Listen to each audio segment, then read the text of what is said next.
What's happening, guys? My name is Adam, aka Speedy Spectrum, and welcome back to Let's Play and Dub The Legend of Zelda Link's Awakening for the Nintendo Switch. In the last episode, we explored Angler's Tunnel, got the flippers, defeated the anglerfish, and collected the surf harp, the fourth instrument of the sirens. In this video, we're back to collecting pieces of hardened secret seashells. I know, it's not that exciting, but alas, it is necessary. As you can see, we have a visitor with us. More on him later. For now, we're going to swim through this cavern where we will meet a new character. It's a giant fishy. Sunfish. Have you got an ocarina? No, then I can teach you my song. Bloop.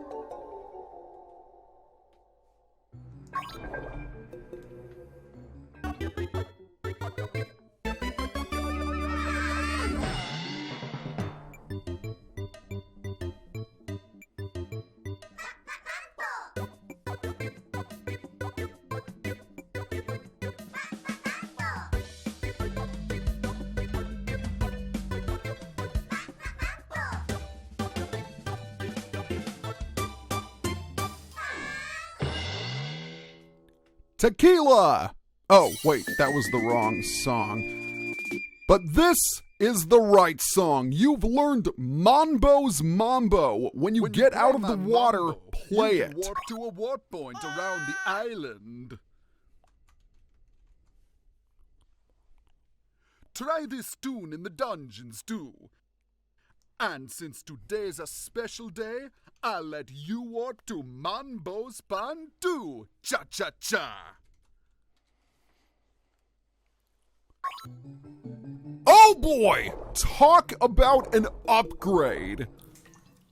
Mambo's Mambo is profoundly more useful in this game than it was in the classic game. In the classic game, when you played Mambo's Mambo, it would only warp you to Mambo's Pond. In this remake, however, not only can you do that, but you can also warp to any warp hole you have activated. On an unrelated note, in this cavern, dive underwater to grab a piece of heart. Very nice. You'll be playing Mambo's Mambo a lot throughout your adventure, and it makes navigation so much easier. But in case you forgot, Mambo's Mambo warps you to the pond outside Crazy Tracy's house. So it could be useful in the classic game when the situation called for it. But it's just so much more helpful in this game. Alright, we're going to swim all the way down here. And we're going to dive underneath the waterfall to grab a secret seashell. Speaking of which, you might have noticed that my seashell count was different at the start of the video. That is because I won another seashell at the trendy game off screen. And it took me 11 tries. I'm not joking. It was really annoying because that stupid seashell kept falling out of the crane even after I had grabbed it. Also, west of the Candlelit Castle drawbridge in the moat, dive underwater to get piece of heart number 19. Along the way, we met up with our friend the ghost. Speaking of which, let us address the elephant in the room, the ghost that is currently following us. It will appear once you've completed Angler's Tunnel, and you've noticed this from the text, but it is asking you to return it to its house. And we will be doing that right now. But first, we need to find some place to surface. Yes, it is asking you to return it to its house at the bay. So let's quickly check the map and zoom in. The ghost's house is all the way down here. So we're gonna have to walk out of the castle, swim through the bay, and get to the house. Thankfully, with the flippers, this is a much easier task. And don't worry about leaving the ghost behind because it will always follow you. I will say this much, this was a lot more annoying in the classic game. Not because it was difficult, mind you, it wasn't, but every time you walked into a new screen, it would constantly make this annoying sound, and it was really grating as far as 8-bit soundtracks were concerned. It really got on my nerves. Right here is the entrance to the 5th dungeon. Alas, we will not be exploring it, but we will take care of all the unnecessary prep work. And ow! Jerk. Avoid the buzz blobs, avoid the enemy, and pick up this rock which activates another warp portal. Most excellent indeed. Now, get a running start, jump across, and here we are. Let's go ahead and enter the ghost's house.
I just didn't want to say anything because I wanted the words to sink in. But below this pot is a secret seashell. Secret seashell number 33, I believe. The ghost has seen his house, and there is definitely some mystery involving this ghost. Not a whole lot is known about him, except the track that plays in his house is sort of a depressing remix of the Mabe Village theme. By the way, in order to get to his grave, we'll need to warp to Monbo's Pond. Maybe he was once a citizen of Mabe Village who died tragically and longs for the bustle of the village again. It is pretty sad when you think about it. I just didn't say anything because I wanted the scene to take its time. Right here is the ghost's grave.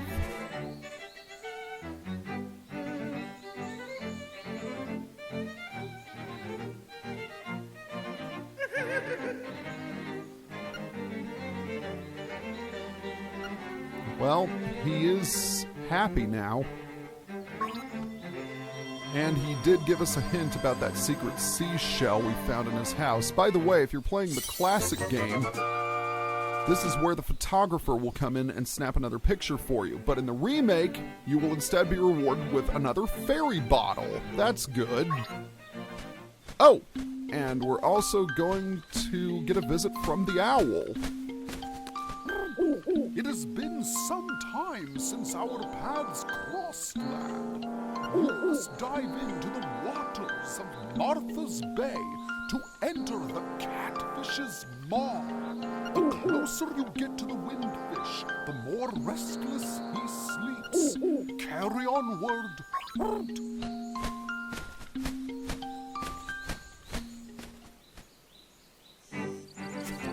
Well, we know where we have to go. In fact, we've seen where we have to go. But we're not going to head there just yet. Instead, we're going to go and pay a visit to Mabe Village. Because, at long last, we have enough rupees to purchase the bow from the shop, and that's exactly what we're going to do. Mind you, we won't actually need this bow until we get to the 6th dungeon, or to be more specific, after we complete the 5th dungeon. Nevertheless, it's worth 980 rupees, and it's really important that we get it. And at long last, we have the bow, which will allow us to attack far-off enemies with arrows. And arrows are a much better resource and much more efficient than bombs are. Not to knock against bombs, they are powerful, but they're a little bit unwieldy to use. Anywho, with the bow in our grasp, our next stop is going to be Animal Village. We have a hibiscus, and we need to do something with it. Aside from collecting secret seashells and pieces of heart, I'm also going to advance the trading sequence quite a bit. Oh, let's say hi to Marin as well. We want to head up to this house right here. Oh, Meet you brought me a Christine, hibiscus. the goat How who loves to sweet. write. Well, since you are such a gentleman, I have a request to make of you. Will you listen? I would like you to take this letter to Mr. Wright, who lives on the border of the mysterious forest. Please.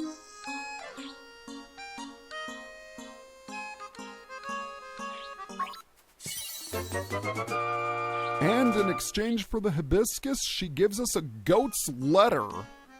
Great. Well, the task is before us. So let's go ahead and warp over to Monbo's Pond. Mr. Wright's house is on the edge of the mysterious forest. The northern edge, that is. And it's to the left of Gopanga Swamp. And using the warp, it'll only take us a hop, skip, and a jump for us to get there. Haven't been in the mysterious forest for a while, I have to say. Alright, let's go ahead and take care of these guys. It's been a long time, hasn't it, fellas? So we're gonna jump over here, and we gotta take out a few more moblins. Is it me, or are the moblins much more aggressive in this game than they were in the classic games? It seems as if they throw their spears at a much faster rate. But right here is Mr. Wright's house. And for all you PC gamers, this guy should look familiar. Yep, it's the very same Mr. Wright that appeared in SimCity. So let's talk to him. A letter for me? I'm so happy. And look, the letter came with a photograph.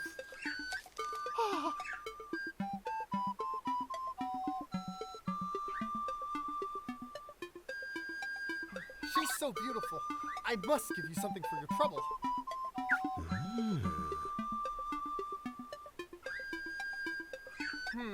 Well, it looks like all I have is this broom. How'll that be?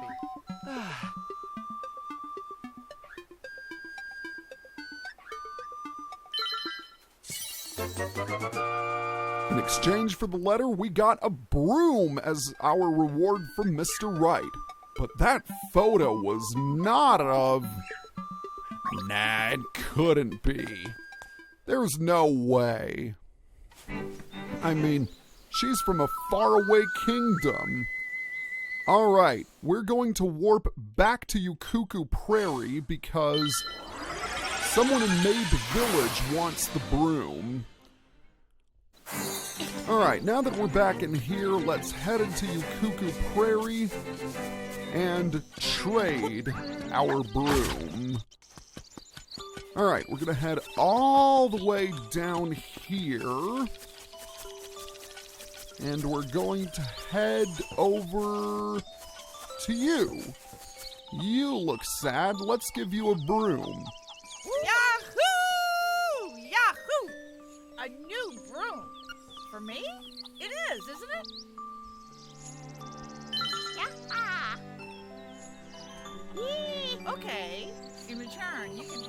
fishing hook ahead when I swept by the riverbank. Wow, she sweeps by the riverbank. That's a dedicated sweeper if I ever saw one. We exchanged the broom for the fishing hook. What will the fishing hook become? We'll find out in just a second. But for now, we're going to pay a quick visit to the trendy game because while it is true I managed to grab a secret seashell, there's one other item I need to get my hands on. And it's right next to that heart. That's right, it's another figure for us to collect. So we'll move to the right. And we'll move up, and I don't think I got it, did I? Nope. The claw touched the cheap, and yeah, that was an epic fail. Just like last time, if I fail to get it in 3 snags, I will skip ahead until I get it. And I have enough for 24 more tries, so I should be able to get it. And this time I think I released it too early. Yep, I released it way too early. So the first time I released it too late, and now I pushed it back. That's going to make it even tougher to grab. I'm not off to a very good start here, but then again, I've never been good at the trendy game. Alright, let's try this one more time.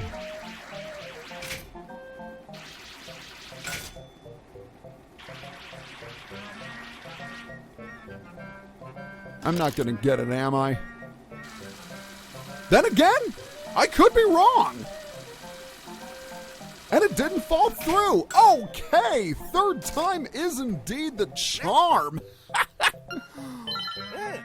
Wow, that was unexpected. Well, I'm not complaining about the results. You got a cheap figure. Disclaimer, cannot actually fly. No, it cannot. Now the question is, where do we place the cheap figure? Well, it's somewhere we've already been. Yep, it's where we traded the broom. This is in fact Old Man Ulrira's house, the guy we've been calling on the phone. Unfortunately, he's kind of a shy person, so he'll only talk to you on the phone, but that's not why we're here. Nope, we're here to put a cheap figure on a stand. Ah, doesn't that look nice? It's a cheap figure made with waterproof paint. And the description said that it can't actually fly, but it can jump, and it has trolled many a Mario player, particularly many who have played Super Mario Brothers. Because let's be honest, they were not friendly.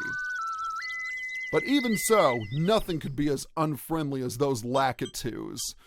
That just brings back bad memories, just me saying it. Alright, back to the animal village we go, because since we delivered Christine's letter to Mr. Wright, let's go ahead and pay her a visit. Oh, and hello, Grandma. How are you doing?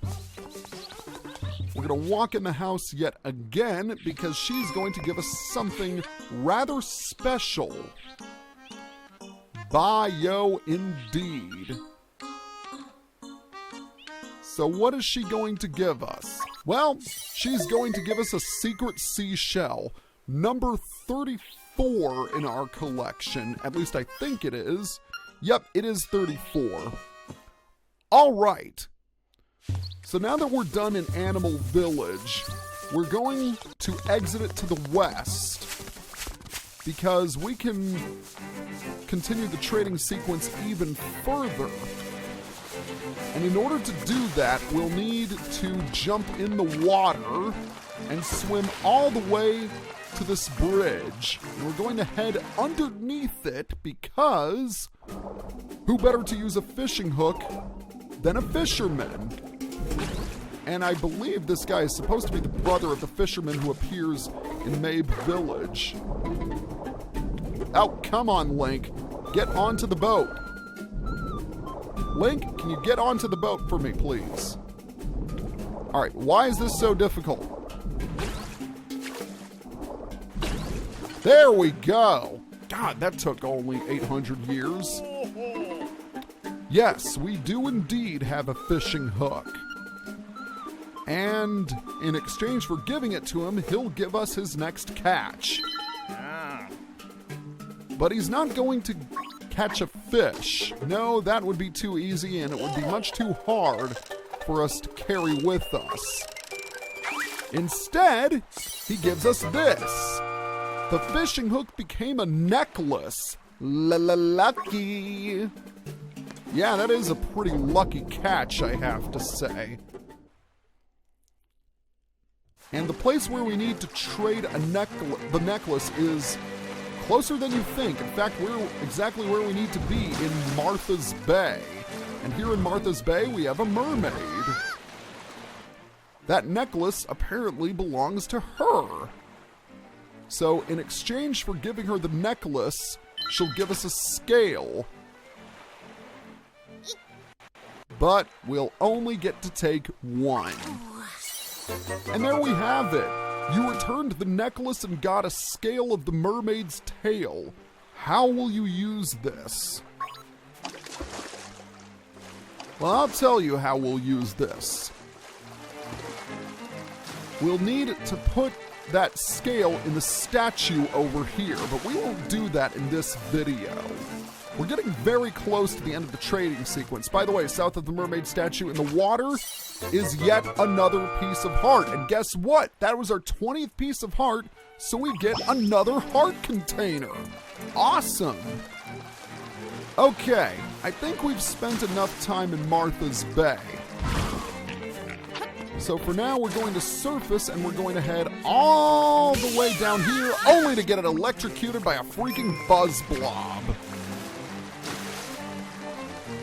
We're going to swim towards this island, slash the bush, and grab another secret seashell. This is secret seashell number 35. But wait, that's not all that we can do while we're here. We're going to head to the right of this island. And we are going to see a place covered in bushes and pits. So let's jump across, and we are going to head down these stairs. Now this place is filled with piranhas, but that's okay, because there's something waiting for us. Right down there, another piece of heart. And we're almost done with the pieces of heart for this video. But if we head up these stairs and then head down these stairs, we'll see a familiar face. Or rather, a familiar place. Does this altar look familiar? Well, it should, because it's exactly the same as the one we found in the mysterious forest. So, let's sprinkle it with magic powder, and our friend, the little devil, aka the Mad Batter, will appear. And in an act of retaliation, he's going to let us carry more bombs. Yeah, I would like that. I should note that if you have met him here for the first time, the first upgrade will still be the magic powder. It's a matter of how many times you meet him, not where you meet him, that determines your upgrade. In any case, now we can carry 60 bombs. Very nice indeed. All right. So I'm going to go ahead and check the map for a bit, because that's where the Seashell Mansion is, and we need to go south of there in order to get the next secret seashell. On the contrary, we're actually not going to get a secret seashell. Instead, we are going to get a piece of heart. And if we warp to Ukuku Prairie, we'll get it much more quickly. So how are we doing as far as time is concerned? We're about 24 minutes. That's not bad. That's pretty good. as I said, we need to go to the Seashell Mansion, but we're not going to enter the Seashell Mansion. Instead, we're going to head down the staircase south of where the Seashell Mansion is. The exact same staircase we would have taken to reach the animal village. And I am heading the wrong way. This is where I need to go. We need to go all the way down here.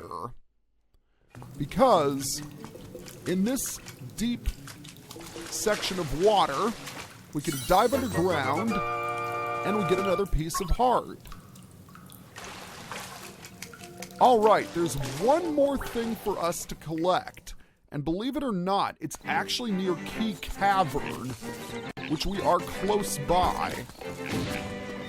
But we will have to do a little bit of backtracking. We better get used to it because come next dungeon, we'll have to do a lot of backtracking. So you might say that this is good practice.